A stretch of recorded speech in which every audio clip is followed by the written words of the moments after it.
welcome to another episode of Monster Grind. My name is Raul Mendoza, and today's guest is former WWE star Cinta de Oro. How's it going, Cinta? Hola, Raul. Muy bien. I'm happy to be here with you today, and let's talk about wrestling, my life, a little bit of everything. I'm excited. I'm excited to have you here, first of all, because you're from El Paso. You've reached the pinnacle of, in your sport, and what you've done has been amazing. So congratulations, man, overall. Thank you, brother. Thank you. And the crazy thing when you mention El Paso is that people still don't think that I'm from El Paso. No matter what I tell them, it's like, yeah, I was born in El Paso.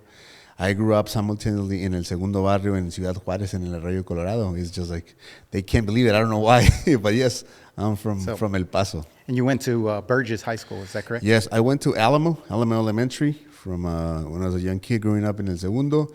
Then I ended up going to Guillen for about 6 weeks, and then we moved and ended up going to Ross Middle School, which I played basketball at.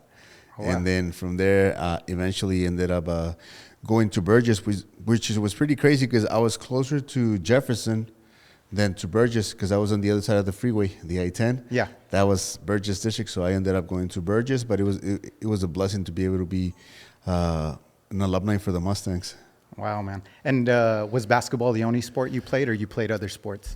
When I was younger, when I was growing up in El Segundo and even in Ciudad Juárez, I used to play football, soccer.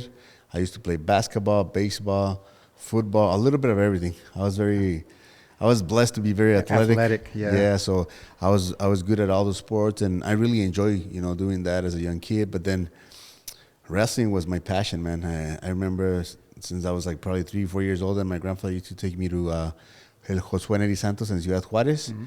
I just fell in love with wrestling. It was something that I think I was born to do. A lot of people think that a wrestler is made, but I think you're born with it. Nice. So tell me a little bit about your experience there at Burgess. Did you wrestle there at Burgess? Yeah, the crazy thing when I got to Burgess is that I remember telling my dad that I wanted to join wrestling, right? Yeah. But I didn't really know much about wrestling in itself, of amateur wrestling, as we call it, or folk style. Me as a young man, obviously loving wrestling, I thought when I got to Burgess, I was going to be able to go into a wrestling ring and wrestle. But that wasn't the idea. It was totally different of what I expected. It was this mat with 2 circles on it, and I was like, what am I getting myself into? But they told me when I was younger that if I wanted to become a professional wrestler, I had to go through the basics, which was amateur wrestling. But I didn't really know anything about amateur because I had never really practiced it or seen it or stuff like that. They just told me it was somebody that comes in the Olympics, and that's how they wrestle and this and that. And I was like, all right. So when I got to Burgess, my idea was I thought I was going to get in the wrestling ring. But then it's like, no, this is totally different. When I got there, and I remember my first day there, I was like, it was kind of weird. I felt a lot out of place in a sense because being a kid that all my childhood I was in El Segundo Barrio, all my friends went to Guillen and then ended up going to Bowie. Yeah. So when I was in middle school, my friends were the people that I played with in the basketball team, but I really had friends. I was very, like, what is it called? Introvert or something like Introvert, that? Yeah. Introvert, that you're just by yourself. Yeah. I've always been like that, I enjoy being around people and everything, but then when I'm home, it's just me. I enjoy that space. And I was like that in high school, and I remember that when I first got there, I was like, what am I going to do here? Like, I don't know anything about the sport, but I ended up having an amazing coach. Freshman year? My freshman year. I ended up making the varsity team my freshman year. Wow. So I wrestled 4 years varsity. I ended up having a record of 125 and 24 losses. But those 24 losses were between my freshman, sophomore, and junior year. My senior year, I was undefeated. Wow. And you wrestled, you said, at 112, 119? Well, it was 112 my freshman year. And then I remember I tried to cut down to 119 my sophomore year, but I had grown, so I wasn't able to do 119. I ended up wrestling my sophomore and junior year at 125. And then my senior year, I ended up wrestling at 135. Yeah. And I ended up getting sick, and I was out for a couple weeks, and then I ended up coming back. But it was back in the day, it wasn't as regulated as now. Yeah. It used to be Texas Interscholastic Wrestling Association. We were not part of the UIL program. Yeah. So it was only one state tournament, and it was only one state champion. No 4A, 5A, 3A, nothing like that. It was only you were a state champ from Texas, and that was it. but it was different. The rules were different. I remember we used to cut weight. We're using plastic bags. That's illegal. You're not supposed to do that, or it's very unhealthy, right? But we didn't know better. It was part of the sport. It was part of what we did. But then, as I got older, I ended up becoming more conscious about how to cut weight. So I thought, right? Yeah. Because I would cut from 152 to 135 my senior year. When you're in the WWE, do you have to cut to certain weights and stay within weights? Well, when I was in WWE, even it's pretty crazy. Like people don't think the things that come in your contract, but I remember reading a clause that would say that I would have to be physically fit to perform in what I did. What they mean by that is obviously, if you don't look in a certain way, they have the right to let you know and get you into shape. Yeah, makes sense. I mean, they want to look good. But then for the camera. you go watch the product and you see all kinds of bodies, which I think it's good because everybody can relate. Not everybody has that jacked up body or that is 6'3", 6'4". I think nowadays when you watch wrestling, anybody can relate to different wrestlers or different people because that's how normal life is. Yeah. And what challenges did you have like early on coming out of high school? When you started wrestling, what were some of the challenges that you faced? I think for me, in professional wrestling and compared to amateurs, you would go and grab and throw the guy down and put him into a submission and that was it, right? You're over. In professional wrestling, you're wrestling for the people.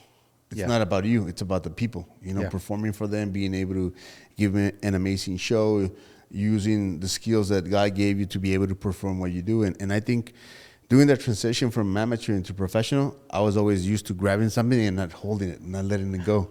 And Lucha Libre, it's more about an art. It's about being able to, llaveo contra llaveo, doing submissions, but at the same time, you're trying to perform things that are not, in a sense, anybody can do that simple, right? You can't just be in the street and do a moonsault or things like that. But I think as I went along in my career, I ended up realizing what people really like about my job or what I did in the ring, and I was always very conscious about being able to perform for the people and being able to make myself better in every way, shape, or form. Performing for them. And so at the beginning, it was learning the reactions of the crowd, what people like. Because obviously wrestling is entertainment, right? And the thing that I think the phrase that people use a lot is that it's fake, that it's not real. Yeah. But that's not true because if it wasn't real, I wouldn't have 4 surgeries on my left knee. I wouldn't have a dislocated shoulder. I wouldn't have a broken hand, a broken nose, cauliflower ear, none of that, But I think what we do has a high level of accuracy in what we do, but obviously not everybody can do it. But it's learning to be able to look from amateur and what I can perform in amateur and do that transition into professional wrestling. Because if I put a guy in the submission in the first minute, the match is over, people are like, they're going to boo you, right? It's like when you go watch a boxing match and then it ends in less than 1 round. Tyson. Then people are like, what did I pay all this money for? So I think that's the hardest part for me, being able to do that transition into that part of wrestling and also speaking the language, because I was a kid born and raised here in the border. But everything was in Spanish at home. And then all of a sudden, like when I got to college and then the biggest companies in the world, everything's in English. So I didn't know the language of wrestling in English. I didn't know what a crossbody was, springboard, moonsault, kitchen sink. If I tell you kitchen sink, what are you going to think? A sink in the kitchen, that's it. But it's I don't know why they call it that, but it's when they hit you in the gut with the knee. That's called the kitchen. I had no idea. All those little things. So I really had to become a student of my craft to be able to learn all that stuff. And how do you prepare for like matches? Is it like a training where you're working out like with weights? Is it half gym time, half weights? What's the training look like for the preparation? Well, when I first got signed with WWE, when I first had my contract, I ended up focusing it was training, right? That was my job, to train. So we used to train in the mornings at FCW, which was Florida Championship Wrestling in Tampa, Florida, from 9 to 12. It was just getting in the ring. You would get in the ring and do certain things that they would put us to do, exercises, tumbling, and being able to learn the psychology of what we do, doing promos, all kinds of stuff like that. And then I remember I used to have a break, and then we go do weightlifting from 2 to 4. It was at the John Cena's private gym in Llano Lakes, and we used to drive all the way over there. to do a session of weightlifting every day, and then we would wrestle in the weekends to be able to, perform what we were learning and all kinds of stuff. But nowadays, I think long days, or what were the days? yeah, like? it was long days. I would go from 9 to 12, and then from 2 to 4, and then it depends. Like some guys would stay longer and then do more weightlifting, or maybe go back to school and do a little bit of tumbling or whatever they wanted to work on. And then on the weekends, we used to have shows in Orlando, in Tampa, in Jacksonville, all over Florida. That was before they had NXT, the brand that now it's the brand where you first get signed and then go over there. But nowadays, and then when I got to the main roster, you didn't really have much time to practice wrestling because we were wrestling 4 times a week.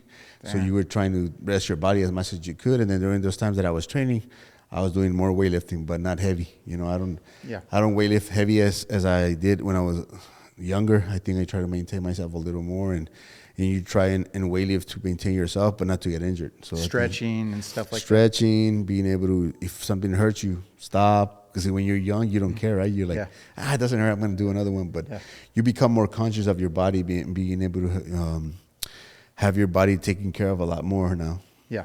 Did you ever do any cross training or anything like that? I did CrossFit for a little bit. I saw you a picture. I don't know if it was the Sin Cara Azul, or it was you that took a picture with like Cain Velasquez. Oh yeah. It was me. It was you. Yeah. I think wrestling helps you a lot with many of the MMA sports, right? Or MMA especially. I've done MMA a little bit of training. I've never fought like in a national cage because they've asked me to, and I always tell people like you have to have a certain mentality to be able to get in the cage and do what they do. Yeah. I don't have that mentality anymore. I've proven myself in what I do, and I don't need to prove nothing to anybody anymore.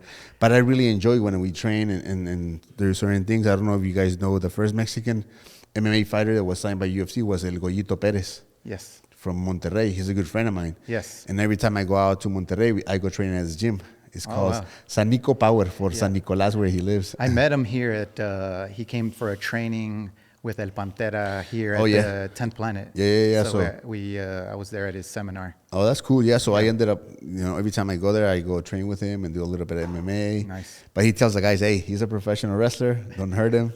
Keep him, but I can defend myself a little bit. But obviously, it's a different kind of sport and everything that they do. But I really enjoy training, all kinds of stuff like that. Do you have any pre-fight rituals or anything like that? I know that like Michael Jordan and the greats and like Kobe Bryant, they would like do certain things backstage before. Did you have any specific rituals? I would obviously get dressed, take my time to get dressed. I'm always trying to get myself ready on time before anything else because I don't like to be in a rush. So I would get dressed, put my wrestling boots on, and then I would just chill for a little bit by myself, get into my own space for a little bit, listen to music, and just think about what I wanted to do in a match. I don't know if you guys are familiar with the movie Sherlock Holmes. When he would get in a fight, he already, in his mind, had already been there. Yeah, visualization. Visualize it, exactly. Yeah. So since I was in high school, I used to do that. So that always is something that I do. Even did you see yourself there when you were in high school? Did you see yourself on the big screen? Yeah, and that's a crazy thing when you think it and you believe it, and then when it happens, you're like, it doesn't affect you because you've been there. Yeah. When people always ask me like, how did you feel when you wrestle in front of 100,000 people at the Cowboy Stadium? I'm like, great. It was an awesome opportunity. It was an amazing experience. It's something that nobody can take away from my career and what I've done. But then I was already there. So for me, it was a special day. I was ready for what I had to do in the ring, and I just came out there and performed, and I think I showed what I can do. Maybe I remember that match. A lot of people were like, "I didn't know you could do that." I'm like, "I can do that and more." Just haven't seen a lot of it. Yeah, the power of visualization is big. Mm-hmm, yeah. Everything, like this whole building, I visualized it a year ago. I was sitting down and just thinking about the day that I would move. And when I first walked in here, I was like, shit, man, I can't believe it. Like, the fuck am I doing here? Even when I bought my home, I remember the home that I live in now. Yeah. I remember when I first went to watch the land by itself. Yeah. And then how it was slowly becoming a reality. And now that I've been there for like almost 10 years, it's it's my safe haven. You know, I enjoy being there in my home. I enjoy being around my kids, and I think it's part of like being able to have that vision in your life and what you do in your career. And sometimes, because I know a lot of people say like, oh, tienes que soñar, you have to dream. Yeah. But then you have to visualize it too. Yeah. Not just dream it, but visualize what you want to accomplish or where you want to be. And I think that has really helped in my career, my life. And, you know, I believe there's been a lot of obstacles too. Like, you know, a door closes, but then again, another one opens. And then you realize that, you know, the vision that you had, it becomes a reality. It takes time, but it becomes a reality. What do you think was part of like a lot of your success? Was it more, because the people ask like, what's more important, technique or attitude? You know, what would you say? Well, I'll tell you this. I always tell my son this, my oldest son. There's people that are more talented maybe than you, than me, than many here. But at the end of the day, it's your passion and it's discipline. Discipline is the most important thing in what you do. Being constant in what you do, being able to train every day, being able to run, do the things that other people don't want to do. And it's hard. You know, sometimes I wake up and I don't want to train. I don't want to do this. I don't want to do that. Or it's been times where I'm about to go wrestle. I'm like, and I'm all nervous. I'm like, what am I doing here? I should just be like home doing this. But that's how it is, you know. And I think as I gotten older and more mature in what I do, I tend to enjoy the moments a lot more than before. For sure. A lot of UFC fighters talk about the nerves before a big match. Would you feel that as well, like going into, you know, into the Dallas Stadium and stuff like that? You're feeling it like shit. Yeah, prime time. It's always like I always get the urge of like that nerve, being nervous, and that as before I get to the arena, right? And then once I get there, I chill, I relax, and then it comes back right before my match starts. You know, right before they're gonna announce me, I get nervous, I get all that, but then once I pass the curtain, everything goes away. Blackout. Yeah. I'm home. You know, that's how I feel. And you go out there and perform and do the best that you can. And the nervousness doesn't come from like maybe wrestling against Big Show or El Santo or somebody else. It's more about being able to perform for the people and have them, you know, have a great sense of satisfaction for watching you wrestle. So for me, like it's fun when the people start chanting, "This is awesome," or en español, "Esto es lucha." That's when you know you got them, you know. And it's happened to be a lot of times in my career. So I've been fortunate enough for that. With all the things that you've learned and just all the business deals that you've been in, what's one lesson that's not taught in school that you've learned that people should know? Well, that not everybody's your friend, unfortunately. It's hard sometimes. There's people that are in your life to be in for a little bit and in the long run. Not everybody is in your life for the long run, and you have to learn to let go of people that are not good for you sometimes, because we tend to always hold on to the people that you think they're your friends, but they're not. So I think for me, I had to learn that. You know, when I was in WWE, I was like Sin Cara, you know, La Estrella Mundial.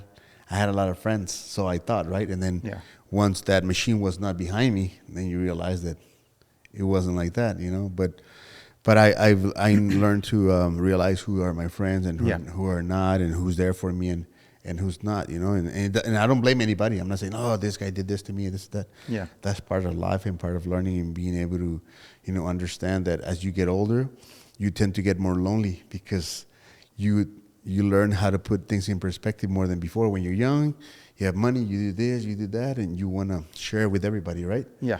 But not everybody's grateful for that. Yeah, not everybody's going to reciprocate the same giving that you're giving to Exactly. To so I would just tell, you know, kids nowadays, like, you know how your parents tell you, like, pon atención, who's your friend and who's not. Yeah. And I think for me, I had to learn the hard way, but I learned a good lesson in life and realized that no matter what I've done, at the end of the day, the people that really love you, the people who are going to be there, it's your family. Nobody else, man. That's great advice. One of the things that intrigues me the most about wrestling always has been the mask. Can you tell me your favorite story of the mask? Because there's many stories, right, of how the mask came about. Is there a particular story that is fond to your heart about the mask? Well, when I was a little kid, I used to collect masks, you know, and memorabilia and all kinds of stuff. And I remember my grandfather used to buy me masks at the José Neri Santos, so we used to go to the little arenas, and I would put him in this hanger. You know, cuando vas en las papitas que ponen en the hanger when you go in the bridge? Yeah. I would have my mask like that in a hanger, and I remember I would sleep with the mask on. And my mom would be like, "What are you doing? You're gonna suffocate!" But I was just so excited as a young kid to be. Every time I bought a new mask, I would put it on and I would sleep with it to feel like how they felt, right? Because I thought that the wrestler would always have their mask on when they slept, when they went to the shower, because that's what I saw in movies. So I thought that was the same way. So I would try and emulate that kind of stuff. I put in my mask on all the time. But then when I got to become a pro. I started doing that design for my mask. I remember when I first saw my mask for the first time. You know, it's like, it's a dream come true. That you have your mask right here with you. And then when I did my debut, when I remember the first time that I put on my mask, I felt like I was like burning up, man. I was like nervous and burning up, and it was a crazy sensation. That was the only time that I ever felt that. Wow. And then after that, it became like something more normal to me, that I would feel like I'm home, you know. And then. Yeah. The crazy thing, when I always tell people, like, the mask is part of my life, it's part of my essence, it's part of who I am, because sometimes people don't understand that. Yeah. When I did my, a year that I wrestled without the mask as Único, yeah, I didn't really feel great. It was weird for me, because I didn't feel it was me. I felt it was like I was doing something, obviously, that I had to follow, you know, for my career and follow what Vince wanted me to do, which was fine. I didn't, you know. That's what I was going to ask you. Who came up with that whole the Cholo character? Me. Yeah, from my roots, from where I grew up. So I remember that Eddie Guerrero had a lowrider, right? Yeah. So I was trying to find something different that I could come out with and make it a little more mine. So I ended up talking to Triple H, to Hunter. We were down in NXT. I was like, "How about if I'm able to get a bike?" And he was like, "What kind of bike?" He thought it was probably like a mountain bike or something. I was like, "A lowrider bike." He was like, "Well, show me."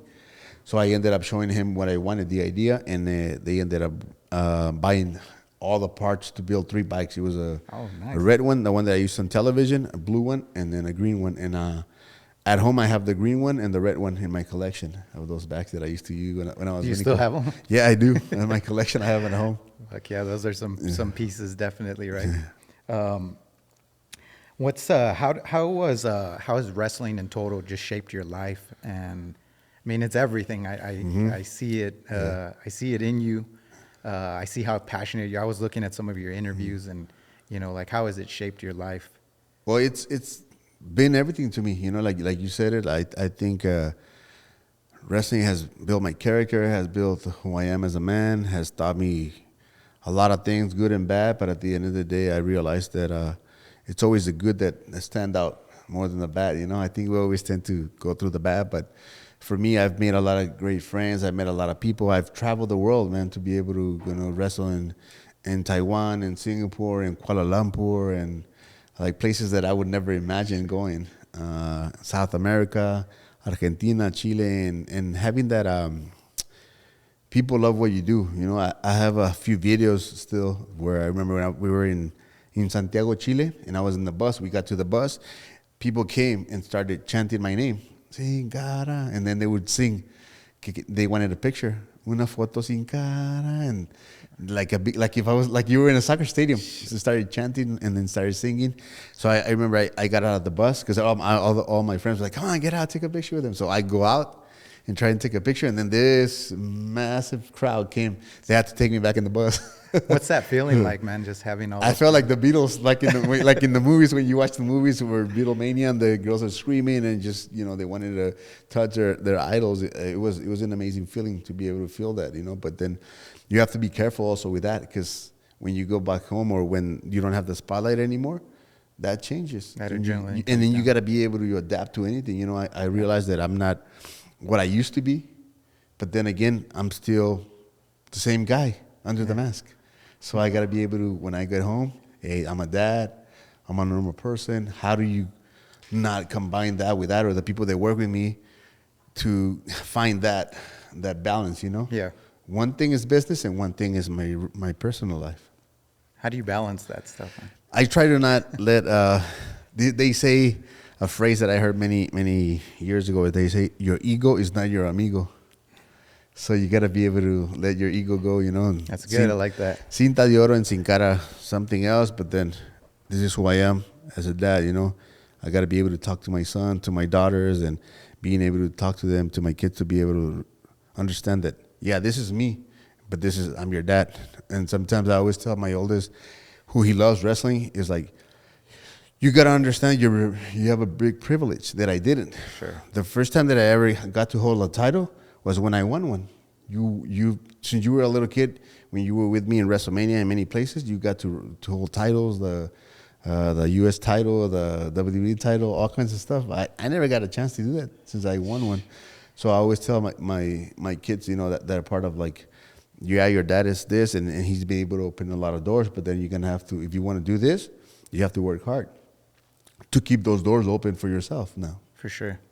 There's a stigma like in boxing about what makes a Mexican boxer. Mm-hmm. What makes a Mexican luchador?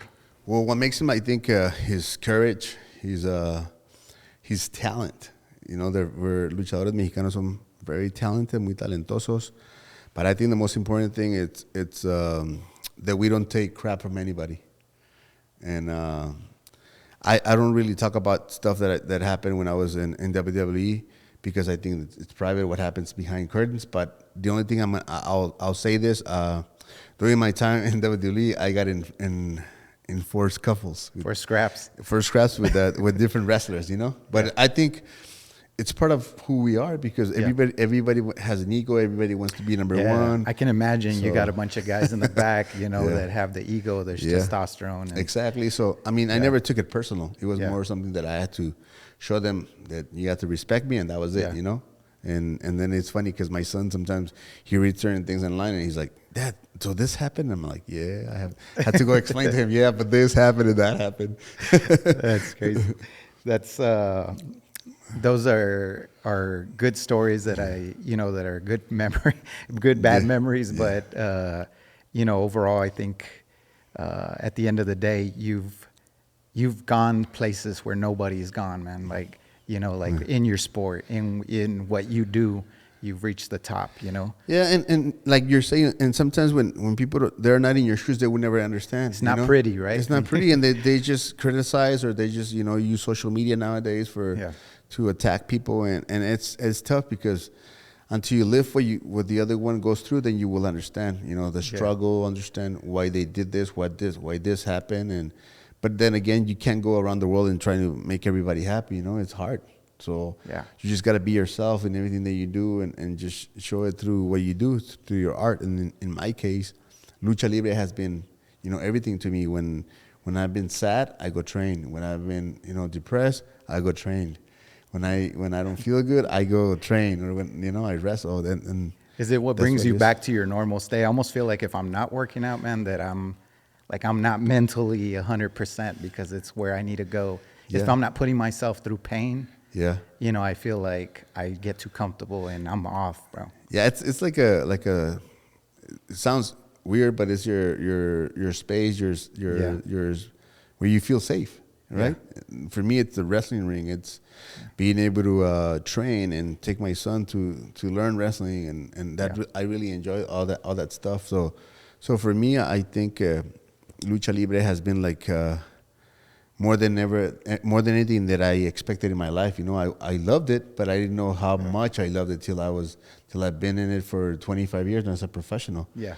So, when I've gone through a lot of struggles in my life in my personal life, Lucha Libre has been there for me all the time. No matter what I do, no me reclama nada. It doesn't talk back to me. It doesn't talk bad to me. It doesn't say anything. It loves me the way I love Lucha Libre. So that's what I love about it. What was the feeling like walking out for the very first time in WWE? They call your name, you're walking out. What's that feeling like, man? Well, the first time that I did a dark match in Virginia as Único, because my first name when I was in FCW was Único with a mask on. Yeah. The same mask that I used to wear when I was Místico. And I remember when they called me up to the main roster to tell me that I was going to do some dark matches, I was excited.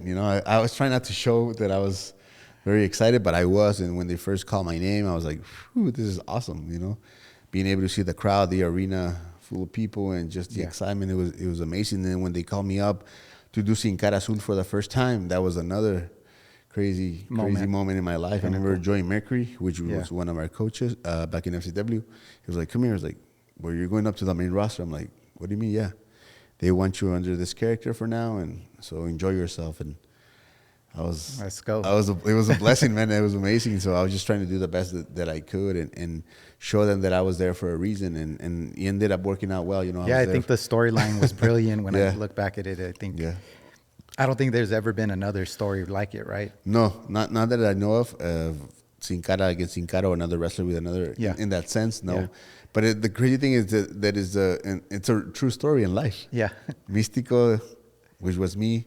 Later on, I became Místico de Juárez to identify who I was against Místico de Mexico. And then nowadays, like, no matter what I do, people always relate to that. And it's been more than 20 years, but still people still go back to the same thing. They still want to hear about it. It's a fascinating story, and I think it's a hook. And like you said, you testing out, seeing how people are reacting to it, man. So I think it's a fascinating story for sure. What was the most memorable match in the WWE? Oh, it's been a few, man. To be honest, it was I think one of my first matches when I did my tryout match. Nobody saw it, obviously, because it was a tryout. It was a Monday Night Raw in December of 2009 in Corpus Christi, Texas. That's where I did my tryout for the company. Yeah. And it was another gentleman by the name of Supernova. He's El Tejano's brother. And both of us did our tryouts there. I remember that they called us. Jamie Noah was like, "Hey, you two get in the ring and wrestle." Just like that. I'll tell you when to stop. So we ended up wrestling. We stopped, and then they got other kids to do their tryouts all around. And then at the end of the practice session, they told me again, you get in the ring and wrestle a little more intense, this and that, and I'll tell you when to stop. And that's how I ended up getting hired. A lot of people don't understand the process, right? Because as the process, it was like that before. Now you go to NXT and do this whole week of like crazy exercises and all kinds of stuff. Yeah. That has nothing to do with wrestling that I know of. But for me, it was like that. So it was very memorable because I got hired from when they watched me. What do you think you stood out to them? What made them attracted to you? I guess my style, because I try to always be a complete wrestler. Do mat wrestling, high flying, being able to also do be a heel and a baby face. I can do both, and I've always try to make myself better every time that I go train. And because you never know, I'll tell you a story. When I was when I first did Sin Cara, I was wrestling Tyson Kidd. I remember that we were going to go up to Canada. He's Canadian. I'm Mexican American. They're not going to cheer for me, right? But I was a babyface during that time doing Sin Cara. And I remember doing the match, I was like, you know what? I think I'm going to have to turn heel because people are not going to cheer for me. And it's going to feel awkward, me trying to be a babyface in a place that they don't really like who I am. They like him because he's from Canada. So we ended up doing the match. And sure enough, I turned heel during the match to wrestle against Tyson Kidd. Wow. So I ended up learning how to, and those are things that... Did you make that adjustment? Or? Yeah, I made that adjustment in the ring. When we were going on, I was hitting Tyson. I was like, I'm the heel now. So we started, going on, and I ended up becoming the heel, and we just did a lot of the stuff that we did by ear on the fly. Yeah. We didn't plan anything because a lot of people you guys plan stuff like a lot of stuff that we do. Freestyling, man. It's how the reaction of the crowd and what you see and really? when they do, yeah. But that comes with experience. So sometimes it's like a freestyling. And the way they teach you too. I remember Dr. Tom Pritchard, he also was the Rock's coach. He used to do this crazy thing when we would go to, like, for example, in Orlando, right? We had a show. We would set up the ring, have everything done. He would tell us, get dressed. I was like, how's the card go? He's like, no, get dressed. When your music hits, you go out to wrestle. So you were like, okay. So one time, that's how it was. You just wait to where your music is. You hear the music. And you didn't even know who you were wrestling to. And that's how it was. But it really prepare you for anything, Yeah. When we did television, when we did this, you were already prepared because you already been through all that. Yeah, it prepared you for things that could go wrong and just Exactly. keep going forward. Yep. Pick it up and move forward. How has the in your mind, how has the industry changed over time? Like what it is now and what was different back then? Well, I think not in the sense of the product, what we do in television, it's how you get there. For example, like social media nowadays. Like, yeah. For me to be able to get a tryout, somebody else would have to recommend me. Yeah. Or I had to send a video, and the chances that video being watched would be like 1 to 1 million, right? Nowadays with social media, kids are able to showcase themselves and you know and see what they're doing, and something gets hot or something gets popular, people share it and ended up going to the right hands. And I think that's the thing that has really helped the new generation. Yeah. That they be able to get that connection easier than us. Before it was way different. But I think overall the product has become more family oriented compared to the Attitude Era. The things that I've watched, some of the stuff that they did, it was like, I don't know if we could do that today. But then again, like mentality was different, the way we were living was different, and I always say to people like, this generation is more talented than my generation, and the next one it'll be better than them because we are making our product way better. Our craft has become way better, and I understand that. But then again, at the end of the day, lucha libre and professional wrestling don't lose their essence.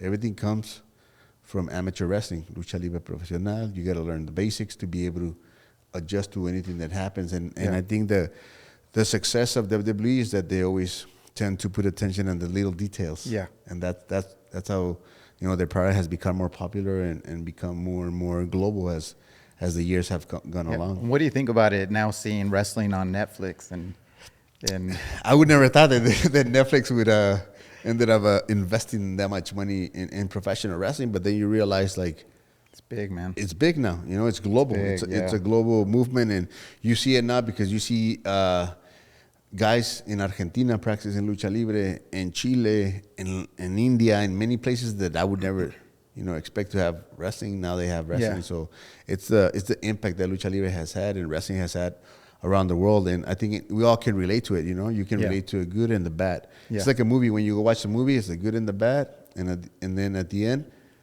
el final, that's the most important thing. And when you wrestle, they would tell us, when you wrestle, you got to tell a story. Yeah. And that's how it is. When you cut a promo, you got to tell a story. So everything relates to life, and I think that's why lucha libre and wrestling have, you know, stand the test of time. Because I remember when the boom of MMA came out, everybody's like, oh, this is real, the other one's fake. Yeah. It's going to be out. And no, it grew more than ever. Yeah, it did. And now TKO, the owners of UFC, bought WWE. Yeah. See, and I think it's going to go to another level.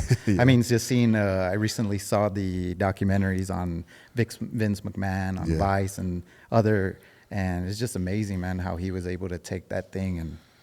Yeah, it's an interesting, you know, way of looking at wrestling and how the business grew, being a company that was original to becoming a global phenomenon, and that's what it is. And now you have the companies like AEW, you know, behind trying to make the product better, trying to get better, and I like it because that gives opportunities to everybody. For sure, because lucha libre and wrestling is hard to have that opportunity. You'll make it more in soccer. Or football, soccer, football, baseball, other sports, because there's a lot more teams. Yeah. With us, it's only one or two companies in the world, and that's it. There's only like 8-9 spots, really, to the people that are really showcased. What do you think that they do different than other organizations? Is it the marketing? I think the marketing and the way they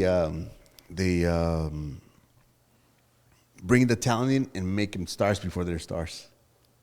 The way they understand the Are they coaching the wrestlers, like giving them advice on how to? Yeah, all the time, man. All the time. I remember when I was down in the company, we were down, especially in FCW, I would have a coach always, you know, for whatever we needed. When I got to the main roster, there was always a legend, you know, helping you out. Back in the day, it was Dean Malenko, Arn Anderson, Ricky the Dragon Steamboat, Dusty Rhodes, Steve Kern. All those guys were legends. My coaches. Yeah, really. So they were always giving us advice on how to become better and how to perform better, or you know, little tips here and there. Every time we used to have a live event, they would always do notes about your match and how you can get better, or the reaction of the crowd, or like what I was telling you, the details of everything that they do, and that would really help us to get better and perform better, and how to learn the craft of what they want us to do.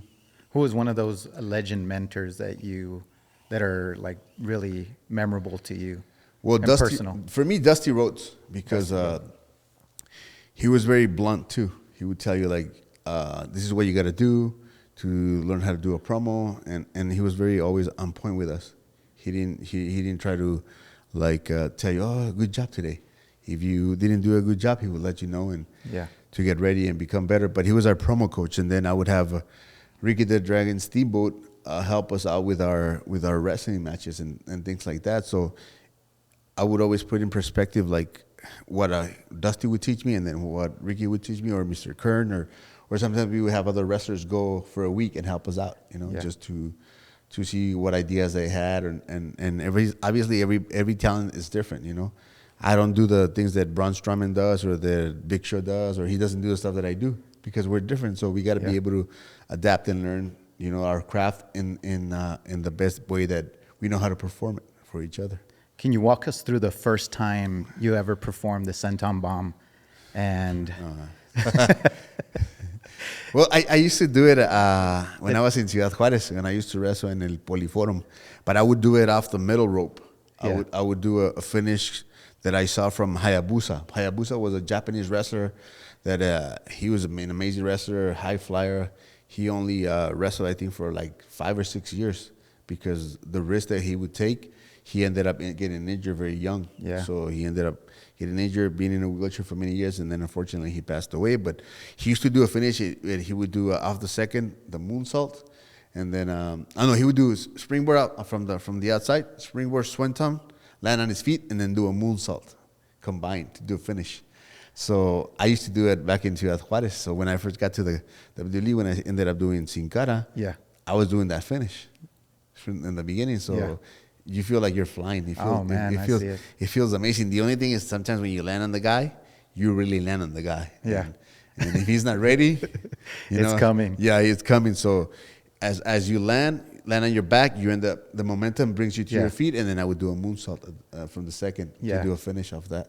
For those that don't know what the senton bomb is he's actually jumping off of the ropes, right? So he climbs the ropes, jumps off of the ropes. He's basically throwing a flip in midair, and he's landing on the opponent with his back. Yeah, I still do it now. I do it off the corner now, like into a finish. Jeff Hardy does it awesome too, and it's something that I really like, and I think people really enjoy that because it's a finish that it's high flying.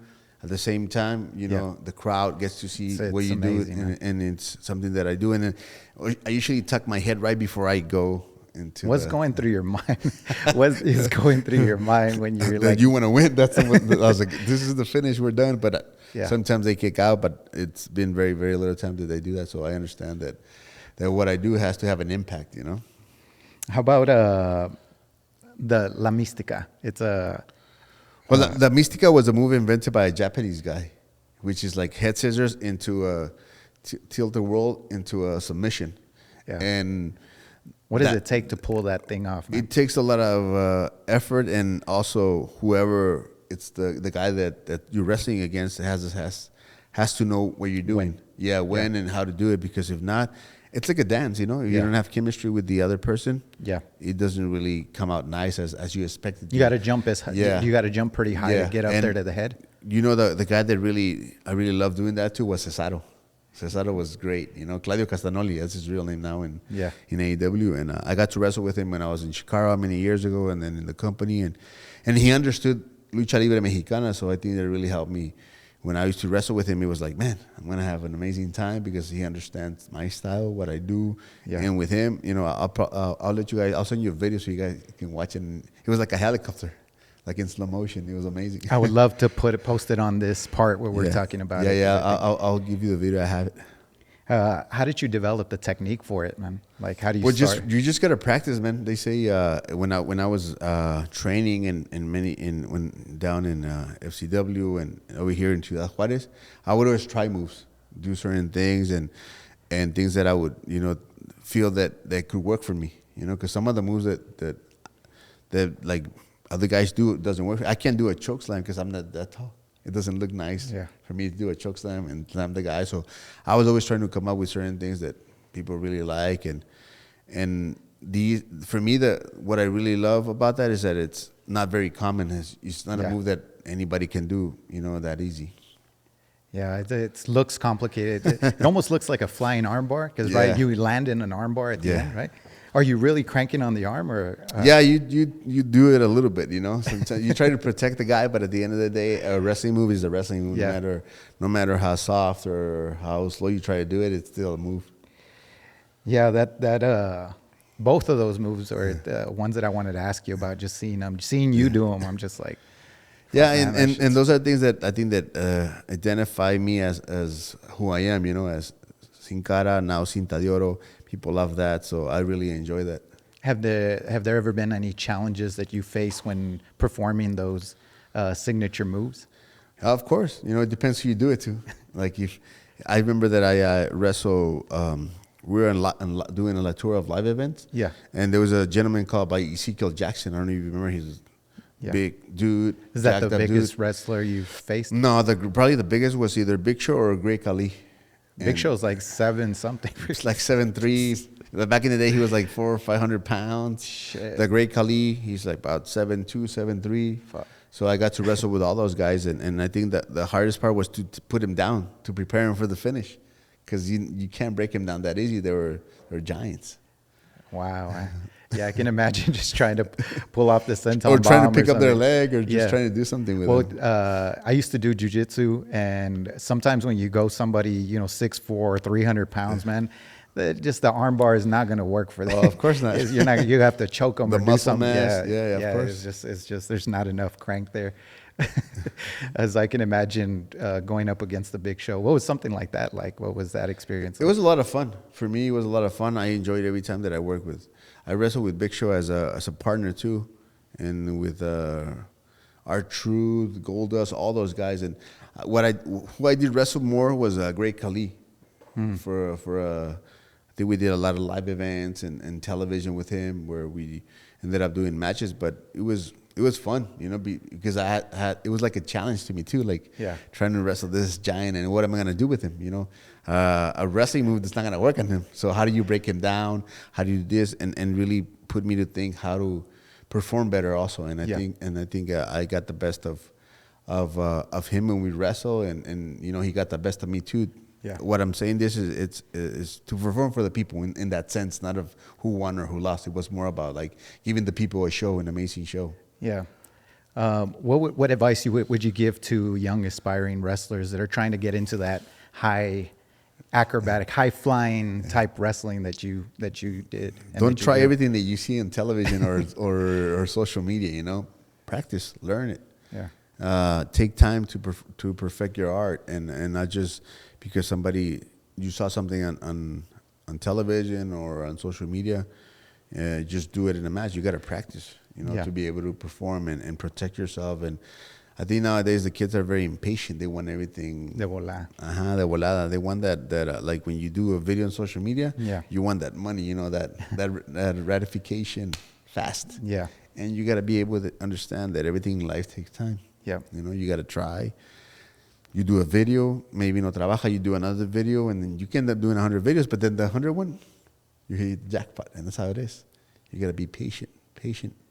You seemed very, on top of practicing all the physical, you seem like you put a lot of time and thought into the connecting with the audience and stuff like that. Like, what does it take, what have you seen, or how can people connect with groups of people? The only thing I tell kids, like, you can train 2 years, 3 years, right? But after 2 years, I think if you have a constant training, you'll be able to start, maybe become a professional wrestler. But then a lot of the stuff you're gonna be able to learn it with the crowd, with the people, because when we train, we don't have that part of the crowd that reacts to what we do. So a lot of that stuff comes along as you start becoming a professional wrestler and getting in the ring more and more, working for different crowds, because the crowd here is not the same as the crowd in Mexico City or in Japan or in South America. It all depends where you work at, and you gotta be able to, have that experience for you to learn. For sure. Obviously, I always say this: nadie nace sabiendo, no? Yeah. None of us. I wasn't born wrestling already with, a singlet and hey, let's wrestle. It took me a lot of time to be able to learn what I did. But as you go along, you realize when you make mistakes, learn from those mistakes. Yeah. And that's how it is. You got to be able to perform, to get better, be able to, what you want to accomplish in your career, or what type of wrestler you want to be. If you want to be a babyface, you want to be a heel. I think that also it's very important to be able to find an identity as a wrestler, so that the people can identify with you or not identify with you and maybe not cheer for you. When I used to wrestle as a heel, when they used to boo me, when they used to tell me all kinds of stuff, that was my way of understanding that they were enjoying what I was doing. It sounds weird, but it's true. What was it that you picked up and you developed those skills over time, and you're just, are you hearing it? Are you seeing it? Or you say, I'm going into Japan, so you kind of know the culture. You said you did it out of experience. Like, I mean, you when you get to the ring, you watch the crowd, their reaction, how they react to you, and the things that you do.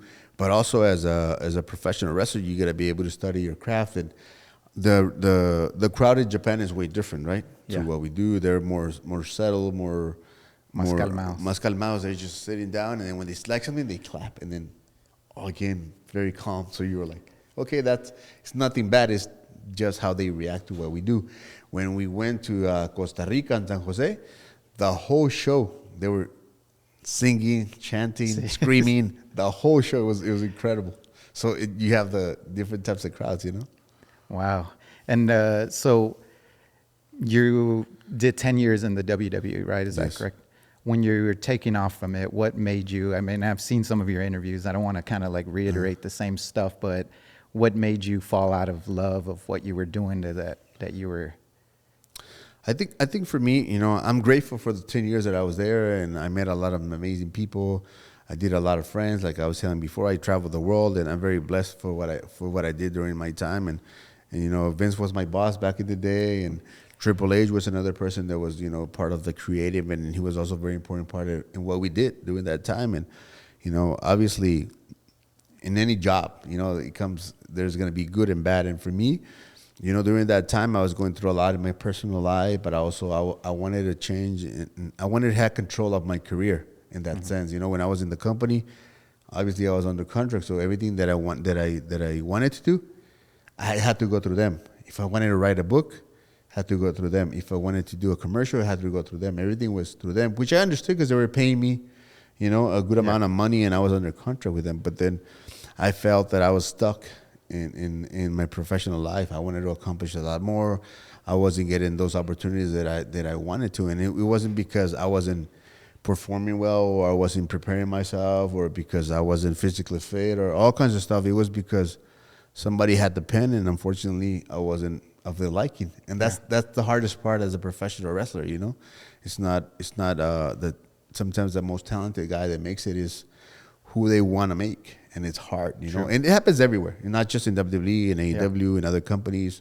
You know, that's the way wrestling works, and either you adapt to that, or try to find a way to make it better for yourself, or you stick to it, and that's it. And for me, I had talked to a lot of people. You know, I went through all the channels to try and see what was going on with my character and with me, and they wanted to do or what not wanted to do, but everybody came to the same. They would throw the ball to the other guy. Oh, go talk to him. So I just got, you know, tired of trying to make him understand that, you know, I was talented, that I could do many things, that I could become something that they thought I wasn't. But it was hard to understand that they were never going to give me that opportunity. Yeah. And so I ended up, we were on a European tour where I ended up doing my press release in November of 2019, and it wasn't because I was trying to talk bad about anybody. It was just how I felt during that time. You know, my heart and my career were not going anywhere, and I just felt that I needed a change in my life. And I ended up doing a press release because I had told them a year before, during that whole year, I tried to talk to them and ask for my release, and they were not granting me my release.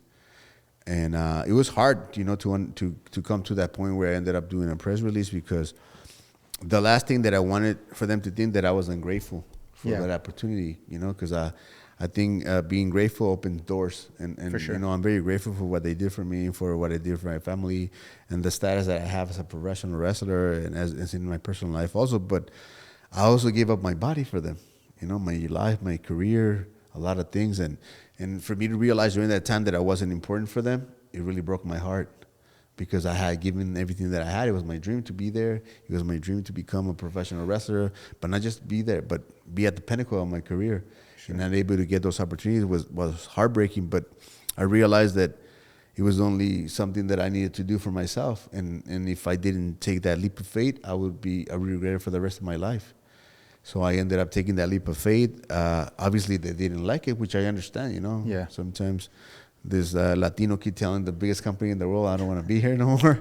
That's not easy to take, right? Because, man, it's WWE, it's this monster, it's this amazing company. But for me, during that time, I wasn't going anywhere. Yeah. Things have changed so much from that 2020 to 2025. You know, I talked to some of the guys, and everything's more mellow, more relaxed. A lot of things have changed. Yeah. They're not working as much as before, so that helps really in sometimes it's the timing, right? Yeah, and recovering better, you know, because Yeah. you don't have that amount of time wrestling during the year. So I mean, I don't, in wrestling and everything is possible, especially in life. So I'm not saying that I would never go back.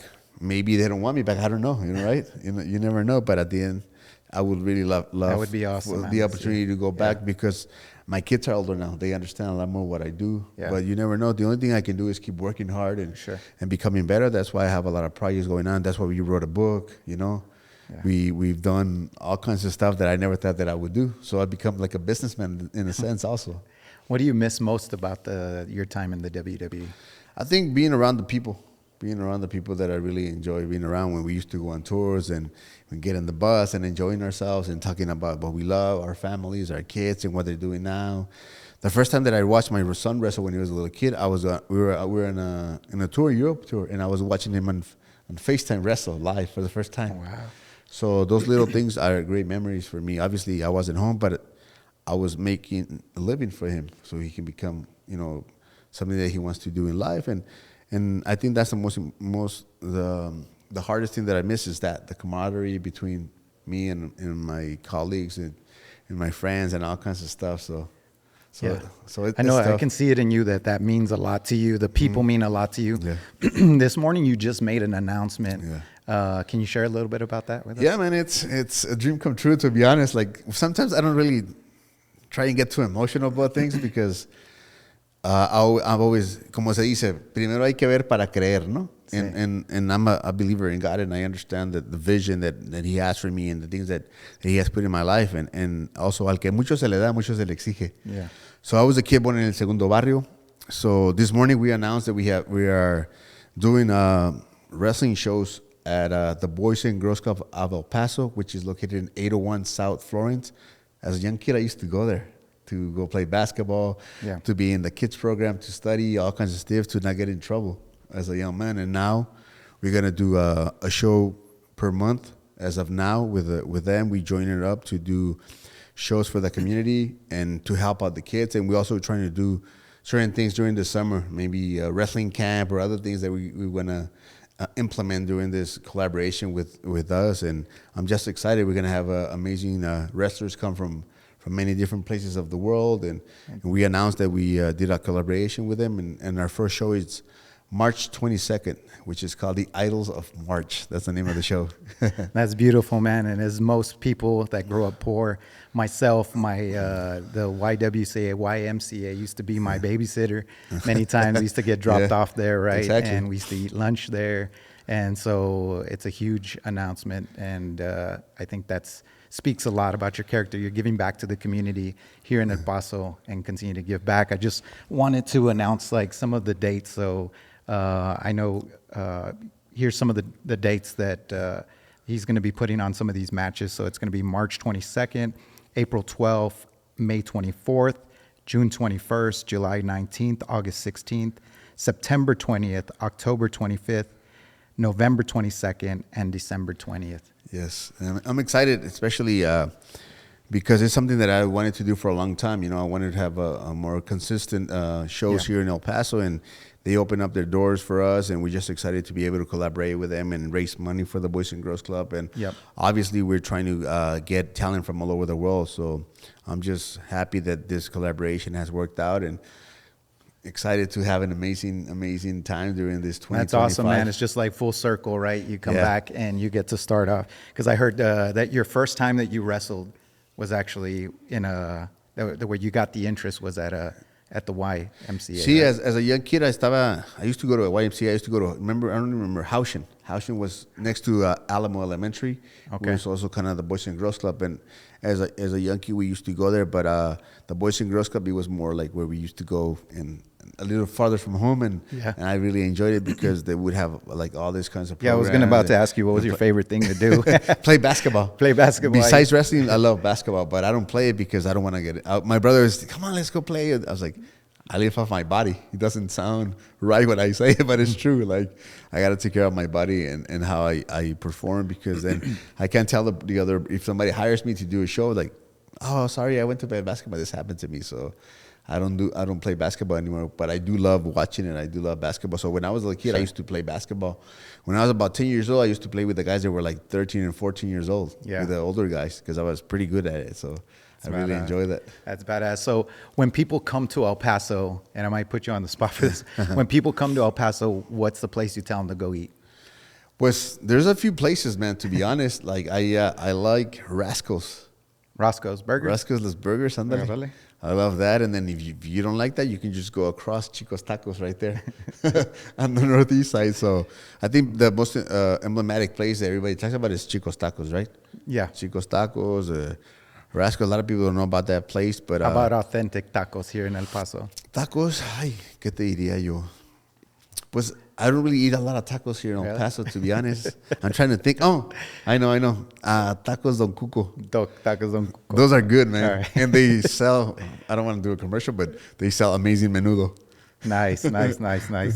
Yeah, just try to shout out some local businesses. Yeah, man. I mean, everywhere I've been, when they know who, sometimes some people know who I am, some people don't, which I don't mind either. But where I go and people know who I am, they really treat me nice, and me and my family and my kids, and they should enjoy know. themselves. Yeah, I have a friend, Joe Paredes. He owns a business called Art and Framing Gallery, and he does all my framing for my collection, man. I've seen your collection. It's amazing, man. Yeah, he does amazing work at that, and me and him are very good friends, and the way I work with him, we collaborate together. Yeah. In certain things. He's a collector also, so sometimes I bring him collecting stuff, and he enjoys it, and that's how we work each other as friends, That's awesome. And it's awesome. I need to definitely get with you on him to get at peace, because we want to have some pieces of El Paso culture, El Paso He does history. a lot of the stuff for the UTEP minors, for the whole, like the jersey retirements and all that stuff for the seniors.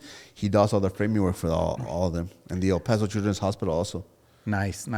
Yeah, I definitely want to have a couple of those pieces here at the office. And that's one of the reasons why when we last met up, I picked up some of your pieces, because I wanted to highlight all people that are great from El Paso that have come through and done some big things, man. We have the new product, the mezcal from Oaxaca. Yeah, is that this product here? Yeah, and the crazy thing, a lot of people like, you drink. I'm like, I don't drink, but I know a lot of people do. So you guys can enjoy it. It's mezcal artesanal de my brand Cinta de Oro. So I'm gonna let you guys know where you guys can. Yeah, we'll pick up a bottle, and we're excited. Things to come. I also have shows coming up in Mexico, man. We have a big surprise for May.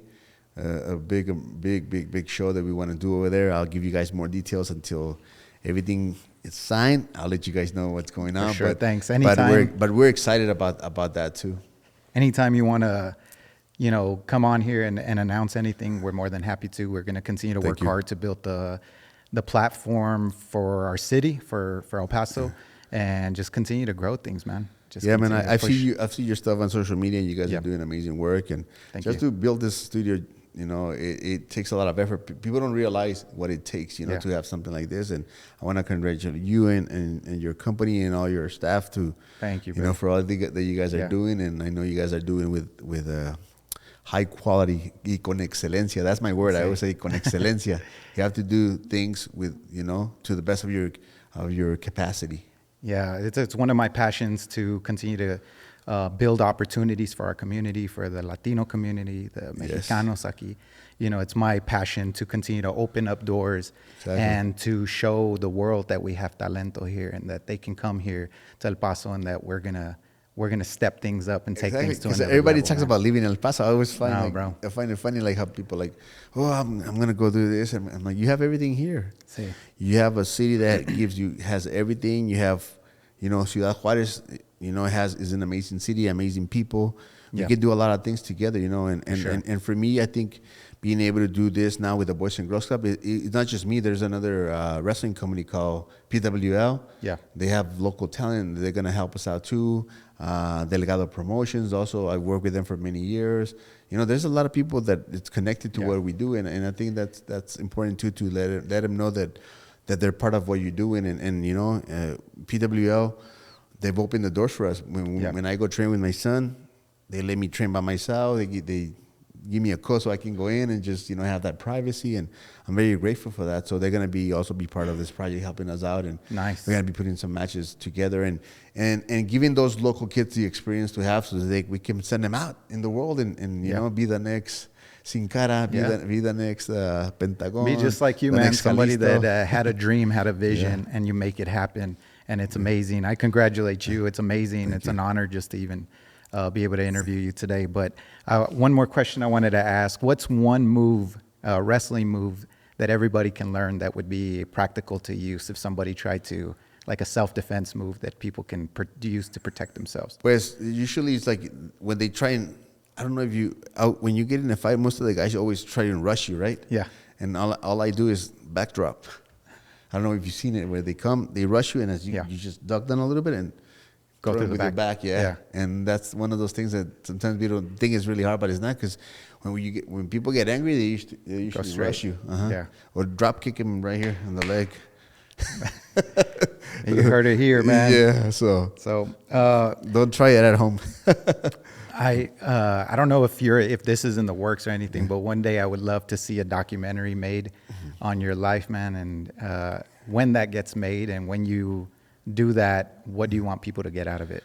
Well, I have like a pilot that we did a little bit out of my life, but I would love to definitely do something like that. But like we were saying before, it's hard here in El Paso. Yeah. Everybody doesn't really invest in the local talent. There's always somebody from out of town or some other places, and we've been in the works for that too, to be able to finish off that documentary. But I think if we do that, the thing that I wanted people to remember is that this local kid, you know, did the best that he could to showcase his talent, and no matter what he did in life, at the end of the day, he gave it his all, not just for his family, but for his people, for his barrio, for everywhere. You know, everywhere I've been, I try to represent, you know, this frontera the best way that I can, because once we're here, you know, if people forget about me, they'll forget about what I did and everything. So it's funny, I go to this from la película de Coco, ¿no? Yeah. Lo que se olvida, pues ya no lo recordamos, you know. Entonces, for me, I think it's weird. I take a lot of pictures sometimes, and the people are like, why you take a lot of? I was like, because when I'm not here, my kids can remember me. Yeah. They have pictures of me and what I did, where I've been, what I've done, and I always, you know, post a lot of stuff too, so be able to have those memories for me when one day when I'm not here, they can hear this interview, you know, with you, and know that, you know, what I did it for them. I did it for the people, that I love them, that I love the people that I work with, that I love the people of El Paso, of Juarez, that I'm very grateful for what has given me through all these years. I never thought that I would be 47 years old, having a career that has lasted 25 years, being a 4-time world champion, being a state champion in wrestling, you know, travel the world, get to wrestle El Santo, Mil Máscaras, Dos Caras, Canek. Never thought about that, you know? But then it became a reality, and as I got more mature, I think I really understood what God has given me, that He blessed me with something that I really love, which is wrestling. Yes, sir. Well said. I'm going to wrap it up right there, man. But that's deep, and like you said, it's here so you guys can look back at this. Exactly. Use this as an example to motivate yourself and get yourself up, as he was explaining. Discipline, work hard. We keep hearing those words over and over and over, and we keep saying them over and over. So you know that you can get that to that point too, man. But hermano, thank you for coming. I appreciate you sharing your story with us. And we'll wrap up. Is there anything else that you want to share before we wrap up, you know, on like the latest stuff that you're working on? Well, just want to thank everybody, you know, that follows me on social media, that follows what I've done in my career.